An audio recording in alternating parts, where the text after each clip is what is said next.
Good morning student. आज हम class 9th chapter 2 exercise 2.1 का 3rd नंबर सम करेंगे।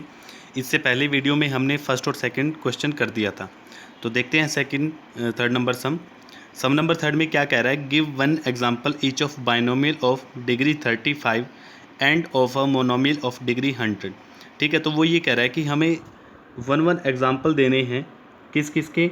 एक तो बाइनोमियल हमारे पास एक्सप्रेशन होनी चाहिए और उसमें हाईएस्ट डिग्री जो है वो कितनी होनी चाहिए, 35। ठीक है, और एक हमारे पास क्या होना चाहिए, मोनोमियल एक्सप्रेशन होनी चाहिए जिसमें हमारे पास क्या डिग्री क्या होनी चाहिए, 100 होनी चाहिए। ठीक है, तो अब देखते हैं बाइनोमियल क्या होता है। सबसे पहले इसमें बाइनोमियल की बात की है इसने। बाइनोमियल का मतलब होता है जिसमें एक ऐसी एक्सप्रेशन जिसमें हमारे पास कितनी टर्म्स होंगी, 2 टर्म्स होंगी। ठीक है, 2 टर्म्स होंगी, तो हमने 2 टर्म्स में क्या राइट कर लिया, एक तो x राइट कर लिया और एक हमारे पास क्या हो गया 1। अब वो क्या कह रहा है कि एक तो क्या होना चाहिए, give one example each of a binomial of degree 35। Binomial expression होनी चाहिए, लेकिन जो डिग्री है, डिग्री का मतलब जो है हाईएस्ट पावर वेरिएबल की जो हाईएस्ट पावर रहेगी वो कितनी रहेगी, 35। तो x रेज टू 35 प्लस में 1। और ये ज़रूरी नहीं है कि यहाँ रेस्ट्रिक्शन ये है कि हमें x ही लेकर के चलना है, हम और कुछ भी वेरिएबल लेकर चल सकते हैं। ठीक है, जैसे कि देखिए मैंने यहाँ पर राइट भी किया हुआ है कि पहले तो देख रहे हैं कि बाइनोमियल इन विच 2 टर्म्स। ठीक है, तो हमारे पास क्या गया, y प्लस में क्या हो गया, y का स्क्वायर। ठीक है, तो अब हमें क्या चाहिए कि डिग्री क्या चाहिए, 35। तो y रेज टू पावर हम कितना राइट कर सकते हैं, 35। क्योंकि यहाँ तो मैंने 2 राइट कर दिया था ना, तो इस वजह से हम यहाँ पर y रेज टू पावर 35 भी कर सकते हैं। ठीक है, नेक्स्ट एग्जांपल में क्या कह रहा है वो, एंड ऑफ मोनोमिल। मोनोमिल का मतलब होता है जिसमें ओनली कितनी टर्म्स हो, ओनली 1 टर्म्स हो। ठीक है, और उसकी हाईएस्ट डिग्री जो होनी चाहिए वो 100 होनी चाहिए। ठीक है, तो कॉमन एग्जांपल होता है जब भी हमें डिग्री वगैरह की बात आ जाती है, एक्सप्रेशन की बात आ जाती है, तो हम x में ही लेके चलते हैं। तो मैंने यहाँ पर क्या राइट कर दिया, x raise to power 100 write कर दिया। ठीक है, तो ये हमारा 3rd नंबर सम था। नेक्स्ट सम देखते हैं।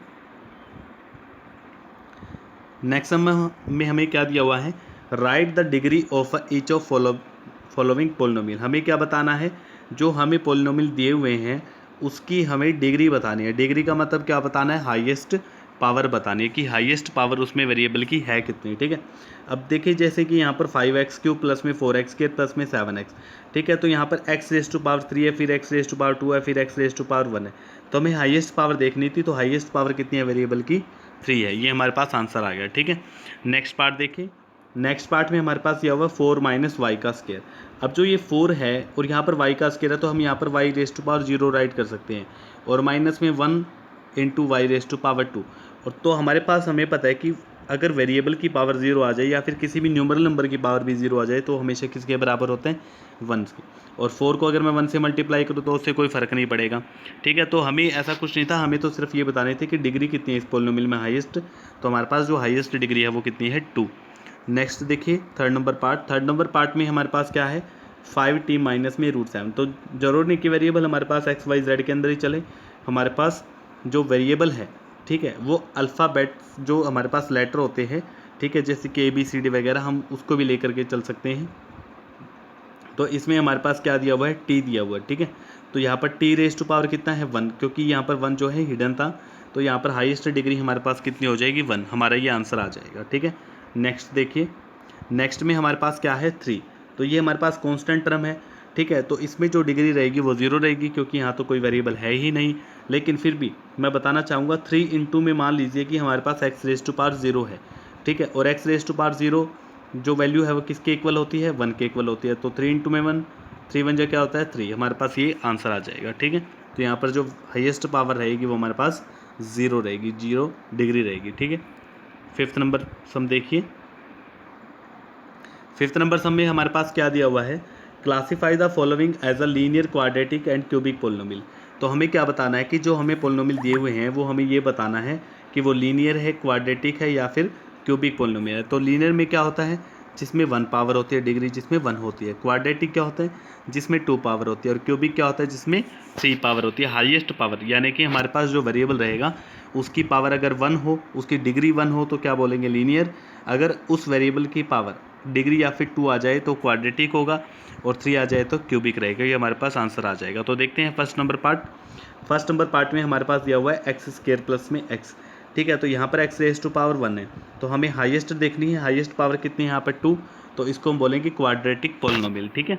नेक्स्ट नंबर सम देखिए, नेक्स्ट में हमारे पास दिया हुआ है x माइनस एक्स क्यूब, तो x raise to power 1 minus x raise to power 3, तो यहाँ पर जो 3 पावर है इसको हम बोलेंगे क्यूबिक। ठीक है। Next part y raise to power 1 plus में y raise to power 2 plus में y 4 इंटू में y रेज टू पावर, हम यहाँ पर 0 राइट कर सकते हैं, और क्योंकि अगर किसी भी वेरिएबल की पावर 0 आ जाती है तो वो इक्वल होता है 1 के। ठीक है। बट हमें तो क्या देखना है, हमें हाईएस्ट पावर देखने हैं, तो हाईएस्ट पावर इसमें कितनी है 2, तो it will be quadratic equation, quadratic polynomial. Next हमारे पास 1 प्लस में x है, x रेज टू पावर 1, तो ये हमारे पास क्या रहेगा, लीनियर रहेगा। फिफ्थ नंबर पार्ट में हमारे पास 3 into T raise to power 1, तो ये भी हमारे पास लीनियर होगा। r रेज टू पावर 2, तो ये हमारे पास क्वाड्रेटिक रहेगा। और 7x क्यूब ये हमारे पास क्या रहेगा, क्यूबिक। तो ये आपको अपने कॉपी में नोट करने हैं और 1 से 2 बार इसकी प्रैक्टिस करनी है, तो ये आपको अच्छी तरीके से समझ में आ जाएगा। Thank you.